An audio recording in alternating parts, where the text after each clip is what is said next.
Hey everybody, this is Mario Hobson, and this is the SmackDown with Mario. And today, I'm going to be bringing y'all this week's review of NXT.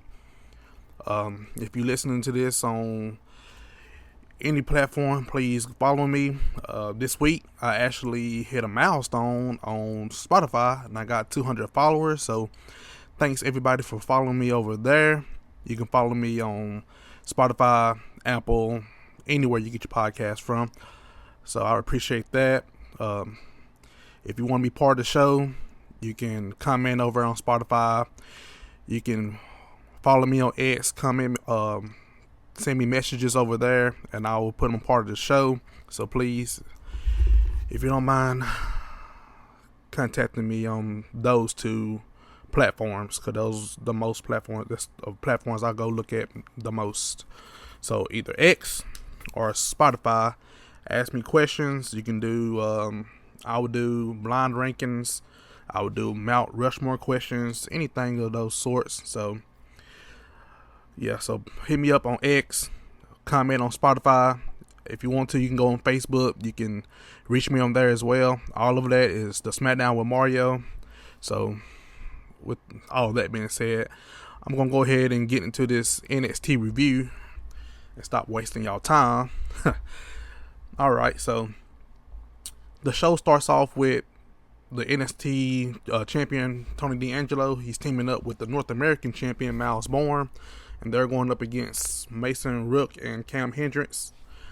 The match ends with Miles landing an impressive somersault plancha on Rook on the outside of the ring.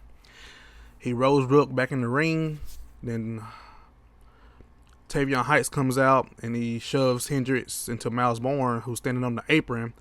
Miles then goes for a springboard attack, but Rook catches Miles Bourne in midair and hits him with the backpack running cannonball strike.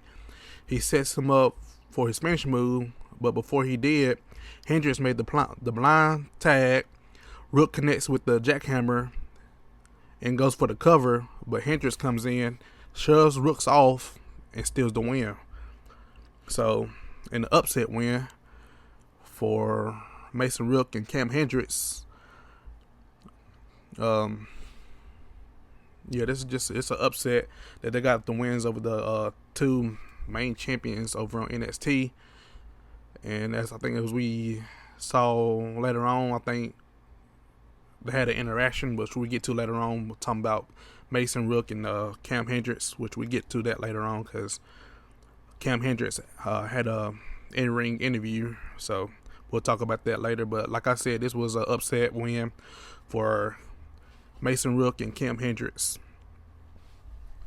Next, we see Dark State backstage. They was talking about how they ran through the Hardy Boys, the Bouncy Boys, which I'm thinking they're talking about Javon Evans and that guy over there in TNA. I can't think of his name right now, but I'm thinking that's what they're talking about when they say the Bouncy Boys and the Belly Boys, who is Hank and Tank. And they said tonight, Dark State has got the chance to become 3 times NXT NXT Tag Team Champions. Cutler James says that this is the first time he hasn't heard Dion Lennox and Shaquan Sugars arguing with each other over in a month. They got to create history.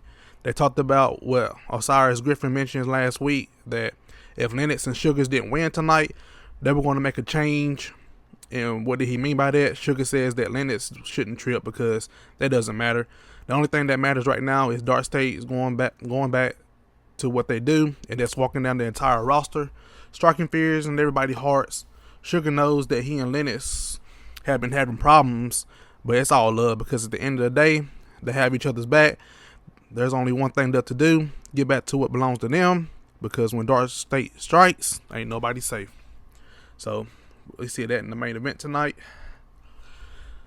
But next we got Kalani Jordan coming out to the ring. Kalani Jordan, she comes out, she says, "Cut the music, cut my music. Can somebody tell me what a girl has to do around here?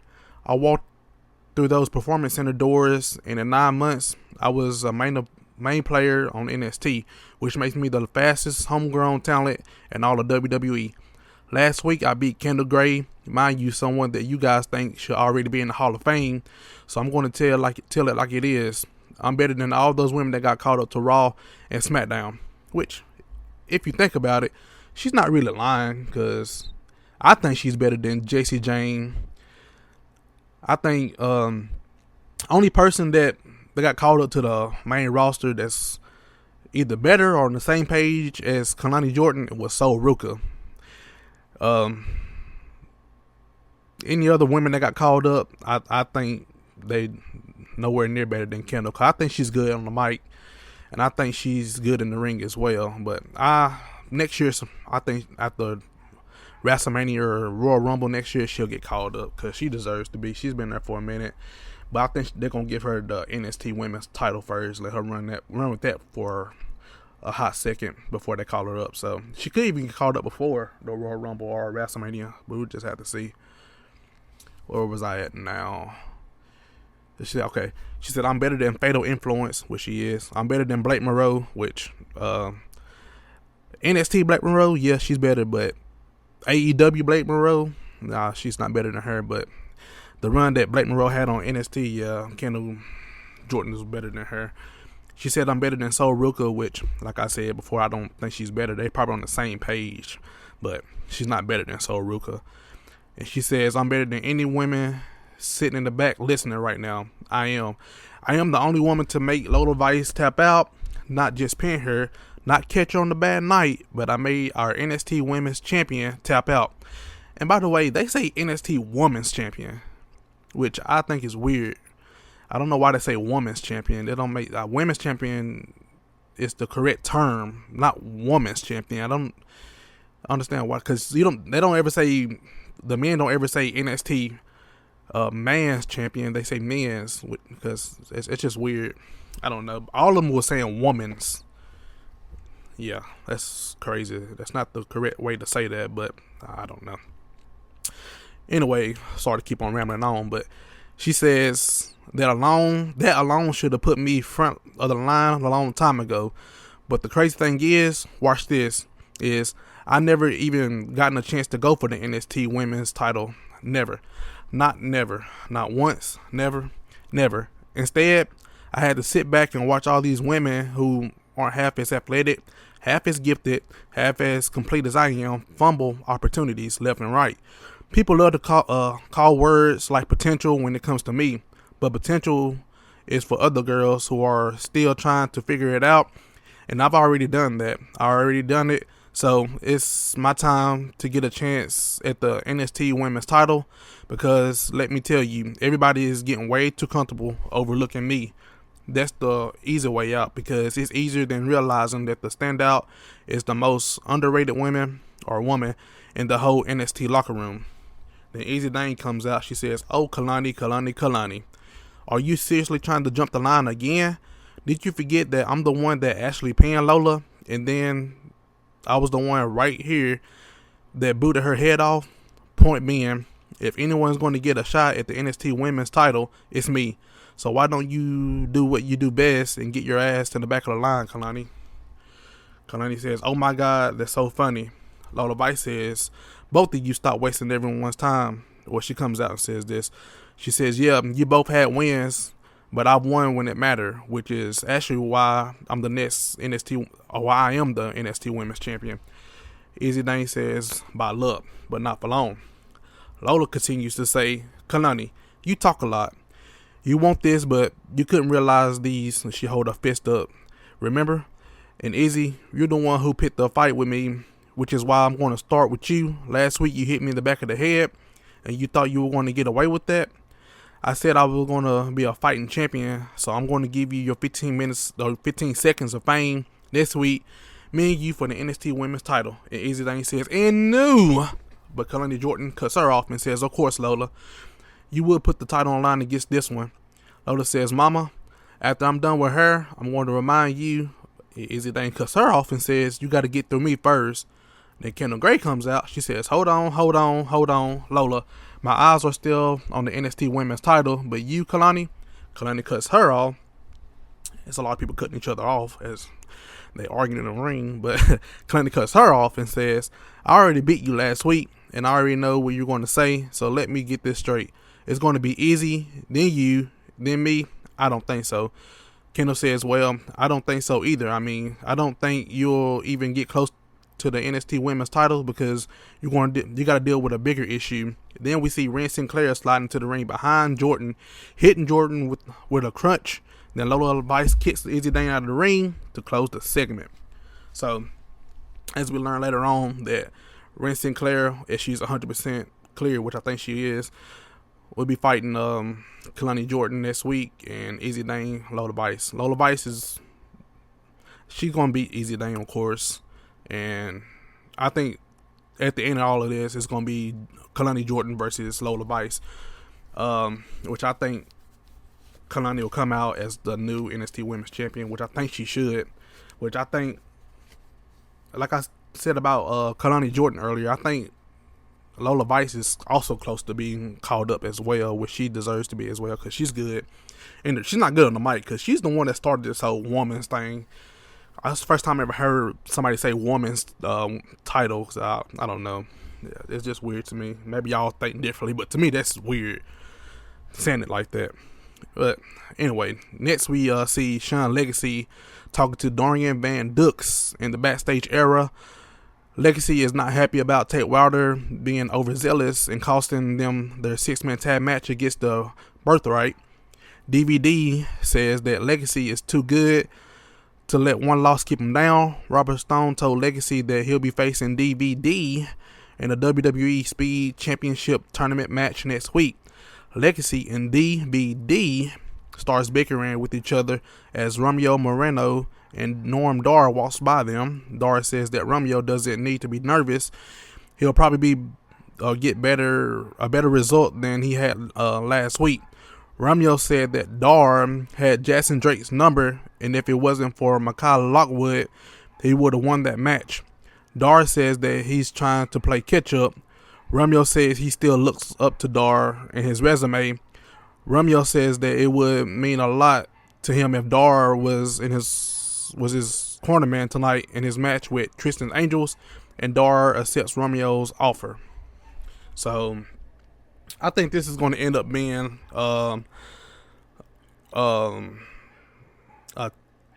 that Romeo and Dar is going to end up being a tag team, because this whole mentorship thing they got going on. So they'll probably end up being a tag team, which I think they'll be a good tag team, especially what I saw later on in Romeo's match, because he's pretty good in the ring. So, but we'll get to that later on. But I think this is what it's like leading up to them two ultimately being a tag team.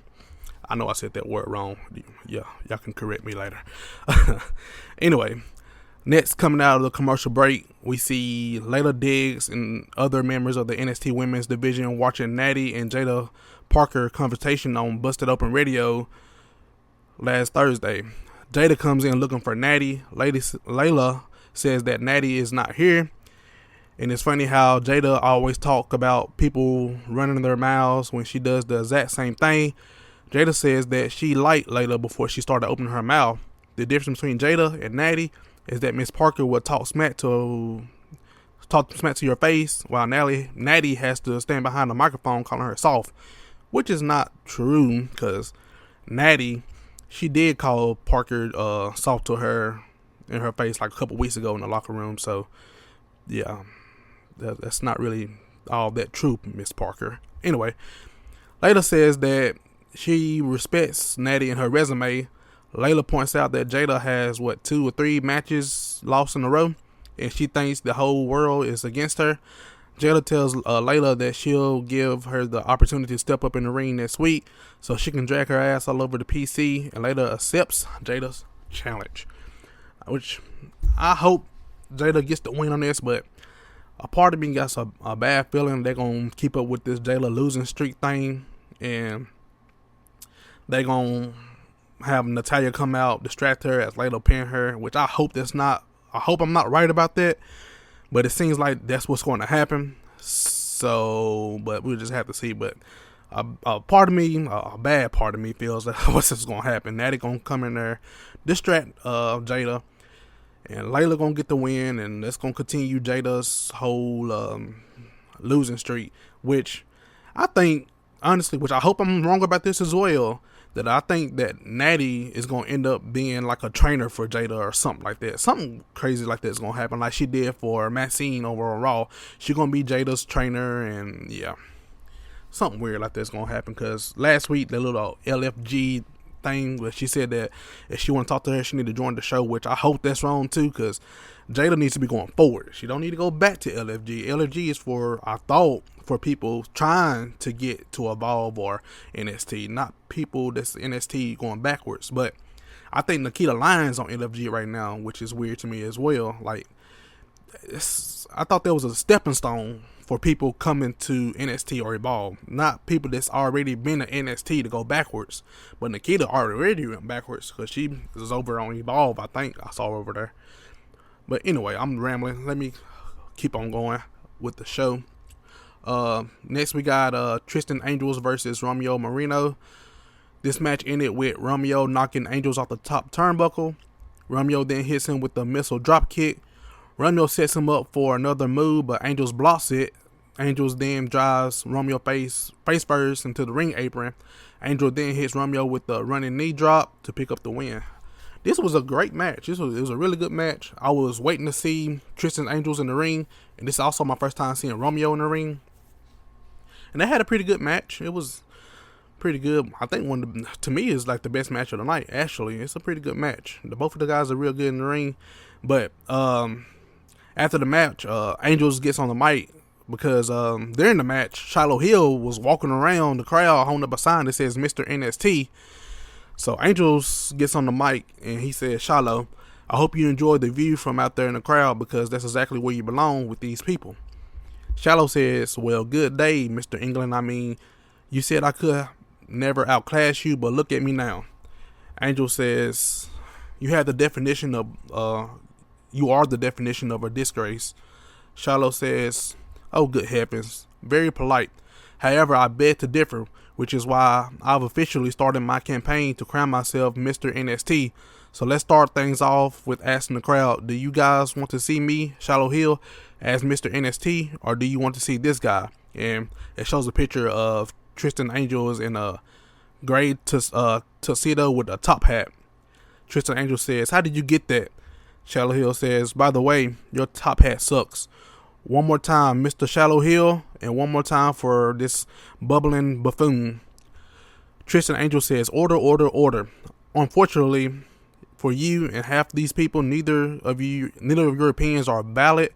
You are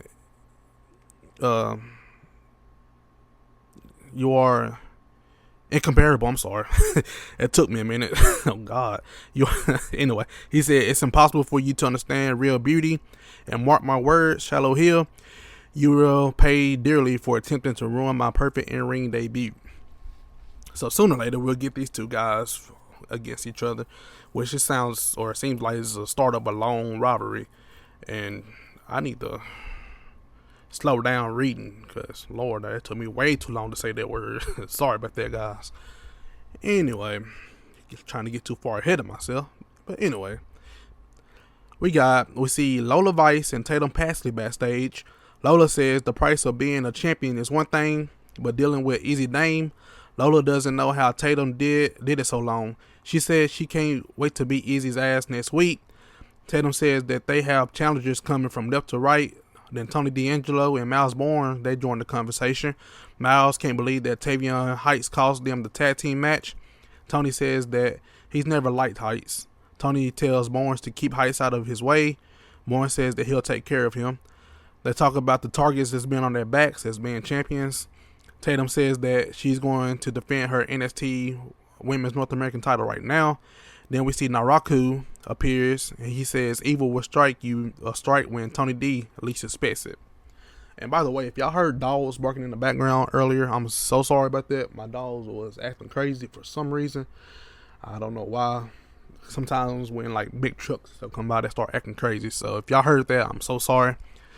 But anyway, Naraku, yeah, he told D'Angelo that, which I think like I've been saying since I started these reviews, I think Naraku is gonna be the next NXT champion. He's gonna be the one to take it off of Tony D. So, but like always, I guess we'll just have to see. Next, coming out of commercial break, we see Sean Spears. He's watching the OTM's interview from last week. Weird barbecue party they had last week. Nico Vance asked Spears if he saw what happened to Izzy. Spears says that he has to get something else done. Next week on NXT, the Colin battle OTM. Nico points out that Izzy is having an NXT Women's title match on the same night. Spears says that they've been waiting for an opportunity like this. OTM is vulnerable and they can capitalize on their weakness. Izzy Dane joins the conversation. Izzy was not happy about hearing the news. Spears says that they could kill two birds with one stone this week. The Colin can get back on track as a tag team division, and more importantly, Izzy will be crowned as the new NXT Women's Champion. Izzy and Nico, they agree with Sean's plan for next week, but you can tell in the looks on their faces that they weren't so sure about it. So maybe we're starting to see some cracks in the Colin as well. So I guess we'll see how that goes next week. But next, after that, we get Lizzy Rain versus Tatum Paxley for the NXT North American Women's title. Alright, at the end of this match, we saw Rain dropping Paxley with a flying headbutt on the outside. She rolls Paxley back in the ring. Then she goes for the roundhouse kick, but Paxley counters it. Rain blocks the spinning wheel kick from Tatum, and they have a roll-up exchange, and she ends up hitting Paxley, Paxley ends up hitting Lizzy Rain with the cemetery drive to end the match or to pick up the win. So she gets a win over Rain, which I thought was going to be like some interference from either Nikita Lyons or Zarya, but she wins it straight. Like, no interference or nothing like that. I thought it was going to either be a roll-up win or something like that, but no, because the way that was pushing Rain, I thought that it would be something like weird like that happening. But now she got the straight up win, like no interference whatsoever. So, well, yeah, I guess, I don't know. It's just a straight up win. That's all I can say. But after that, Zarya does come out and deliver 2 F5s, gives Paxley 1 and Rain 1. And then she poses with the North American title in the middle of the ring. It was a good match as well, but only thing I have a problem with this match, or the only problem I have with this match, is the fact that they was running the ropes for 15 seconds, or maybe even longer than that. Like, Paxley was running one side, and Lizzy Rain was running the other side, and they was doing it for like 15 seconds, which didn't make no sense to me. I don't know why, or what was going on, or I don't know if it was a miscue or whatever, but that was just weird. But the match overall was good, except that one spot. I don't understand what happened or why they was doing that, but I don't know. That was the only weird thing that that happened to me in that match. Anyway, next we see Kendall Gray and Sinclair backstage. They was talking about the look on Kalani Jordan's face after Ren Sinclair attacked her with the crutch. She said that what happens when you mess, that's what happened when you mess with Ren, QCC. Ren says that a little payback feels good, but she still feels bad about what happened last week. Ren didn't want to be a distraction for Kendall, and she was last week. Kendall would have beaten Kalani if Ren wasn't out there. Kendall reassures Ren that everything is fine. Robert Stone joins the conversation. While Stone says he's glad to see Ren moving around, but she can't go around hitting people with crunches. Ren says that Kalani had it coming. But she says Stone doesn't want Ren to play Kendall says if Stone doesn't want Ren playing whack-a-mole with the crutches, then he should put her in the ring with Kalani next week. Stone likes the sound of that, but Ren is not 100% medically cleared yet. Ren says that she recovers quickly. He said if Ren gets cleared, then she'll have the match next week, which I'm pretty sure we'll have that match next week. Next we get Keanu Carver and Tate Wilder in a one-on-one match. And this match ended with Wilder hitting Carver with a tornado DDT off the ring steps on the outside. Then Wilder rolls Carver back into the ring. Wilder then hits him with a frog splash, but instead of going for the cover, Wilder tried to go for another diving attack, but Carver knocks Wilder off the top turnbuckle. Carver delivers the pounce and connects with a modified spinebuster that did not look good at all to pick up the win. I guess they're doing this thing what Wilder does too much. Instead of hitting his finishing move and going for the pin, he tries to overdo things and he tries to do too much, and it always like end up costing him the match. So I'm guessing they run with a story like that for Tate Wilder. And Timu Obafemi, they're trying to push him, but he's, to me, just not good. He's not good on the mic. Not really that good in the ring, especially not as good as Obafemi was. So they're trying to push him, but I don't. He needs more work. He definitely needs more work. But anyway, next we see the Vandy Project. They're backstage freaking out about dealing with the number game in tonight's main event. Jackson Drake says that it doesn't matter if Deion Lennox and Shaquan Sugars or Osiris Griffin and Cutler James, or he says it don't matter if it's either one of them, that Swipe Right are the most solid tag team in the game. Then Mikayla Lockwood joins the conversation and says that she'll take care of Osiris and Cutler. And they all start feeling good about that. And they were like, yeah, we got this then. As long as we got Mikayla Lockwood on our side, we can do anything. That's what they thinking. So, yeah. She's clearly the muscle of that group. After that, we see Shiloh Hill. OTM signed his petition to become Mr. NXT.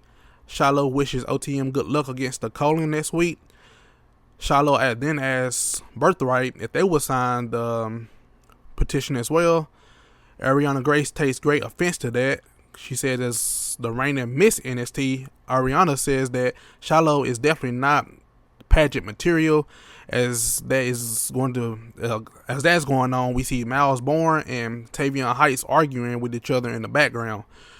Charlie then says that Shiloh continues to embarrass the business every single week, and he challenges Shiloh to a match next week, and he plans to show him what a real wrestler looks like. Shiloh agrees, so we'll get that match next week, which I'm pretty sure we'll see Tristan Angels interfere and cause Shiloh to lose. I think they like Shiloh Hill for some reason too as well, so they're not going to give Charlie the clean win on this one. So they have Tristan Angels do something to cause him to win, and I guess we'll see next week about that. So next we see Cam Hendricks in the middle of the ring as Sarah is about to get him an interview. She says, Cam Hendricks, a very impressive debut win with Mason Rook tonight. The two of you took down the NXT champion, Tony D'Angelo, and pinned the NXT North American champion, Miles Bourne. Now, do you think this line you up for a title match against Miles Bourne in the future? Cam says, first of all, that was really impressive. Who can say that in their debut match, they beat not just one, but two champions? Cam says he's already putting himself in the record books. Now, everyone could see quickly why they call me Showtime. Now I can go for the North American champion, like you said, but Cam is NXT. He's ready to be the number one superstar in NXT, and the best way of becoming number one is by winning the big one. So Tony D, I call you slacking before, and that NXT title is looking prime, ready for lights. Cam Ashton, I really like Cam. He's good on the mic. He can use some work in the ring, but his mic skills is pretty good. I like him. He kind of reminds me of Trick Williams when he was there. Not as good as Trick Williams, of course, but he's somewhat like Trick Williams. To me, that's what I think. But anyway, Mason Rook comes out. He says, Cam, hold up. Cam, you out here acting like our win tonight was all you. These people have eyes. They saw that you took the victory away from me. Hell, without me, you wouldn't even be out here right now calling a shot, let alone calling your shot at a champion. So what I'm going to do, I'm going to give you a favor. I'm going to give you a chance to give credit to the man who's big and who's bad. By the way, when Mason Rook came out, I like his entrance. His entrance is real cool. He got a pretty good pop from the crowd too as well. I think he's going to do big things in NXT. I was kind of iffy about him, and his in-ring work was good as well. Yeah, he's really good. I never seen a match of his on the independent scene. I seen clips of him doing moves online and stuff, and he's really good on in the ring. He's decent on the mic as well, so he'll end up doing big things in NXT. I don't see him being in NXT long as well, so we'll just see about that. Cam says, getting back to the interview, he says, "I don't know what to tell you, big boy. No one is even going to remember you. Remember you were in the match. Just that Cam Hendricks beat the champions. You better get with it or get lost because it's everyone for themselves, big boy." He says that as he pats Rooks on the stomach. Mason Rooks says, "Yeah, you're right." Then he knocks Cam down and hits him with the running backpack cannonball into the turnbuckles to close the segment. I really love that finishing move. Yeah, it's a great finishing move. He reminds me of Kevin Owens, the way he's built and everything. I think he's a little bit bigger than Kevin Owens, a little bit taller. But that's what he reminds me of, which is not a bad thing because we all know how incredible Kevin Owens is. And next, we got the main event. We got the Vanity Project versus Dark State for the NXT Tag Team titles. And the way this match ended was with Sugars getting distracted by Jason Drake, Osiris and Cutler that was about to step up to him, but Mekhi Lockwood got between them. Sugar makes the blind tag to Lennox, and we saw Lennox kicking Baylor in the chest. Lennox then ducks a clothesline from Smokes and then hits him with the spine buster, but Lennox didn't realize that he wasn't the legal man. Sugars hits him with the flying elbow drop for a 2 count. Baylor then punches Lennox off the apron. Sugar punches Baylor over the top rope, but Smokes connects with the inside cradle to pick up the win. So, and still, your NXT Tag Team Champions, the Vanity Project. After that, we see Sugars banging on the mat out of frustration because losing the match. And then all of a sudden, we see Osiris, Cutler, and Lennox starts jumping on Sugars. Lennox hits Sugars with the spine buster. Sugars tries to fight back by slapping Lennox in the face, but Lennox went to the outside. He clears the announce table, and Dark State plants Sugars with the assisted pop-up powerbomb through the announce table as the show goes off the air. So, Dark State has officially kicked Sugars out of the group. That's a good thing and a bad thing about this. The bad thing is we don't get to see Lennox as a singles competitor because I think he's good on the mic and good in the ring, and I would really love to see him as a singles competitor in NXT. But the good news is now that Sugars is out, maybe they can release him now. I know that's wrong for me to say that, but honestly, I don't like him on the mic. He's not good in the ring, so hopefully they won't even carry this whole storyline out or whatever. Maybe they just go ahead and release him, and or either that, put him back on Evolve. If you don't release him, put him on Evolve. Because the guy, yeah, he need more time. I think he could be good, but I don't know. To be honest with you, I just don't know. I just don't like his mic skills, the way he talk. I don't like his in-ring style or moves or anything like that. He botches a lot. So does Osiris Griffin. He botches a lot too, especially that tag team match they have with the Hardys, where he completely missed that leg drop. And oh god, it was horrible. It was a bad botch. If you haven't seen it, I'm pretty sure you can look it up online somewhere. Yeah, but anyway, Sugars is out of Dark State now. They kicked him out. He's out for good. And that would do it for this review of NXT. Like I said before, you can listen to this on any podcast platform. Please follow me on X, Facebook. Please leave a comment. Please, if you want the best place to send me questions or send me anything will be on X. It's the SmackDown with Mario on X, so that's the best place to do it at. You can also do it on Spotify. I'll comment to anything you send. You can also do it on Facebook as well. I will be on there as well. So, but the best place will be on X. So, with that being said, I will see you guys next week for another review. But first, I will see you guys this Saturday.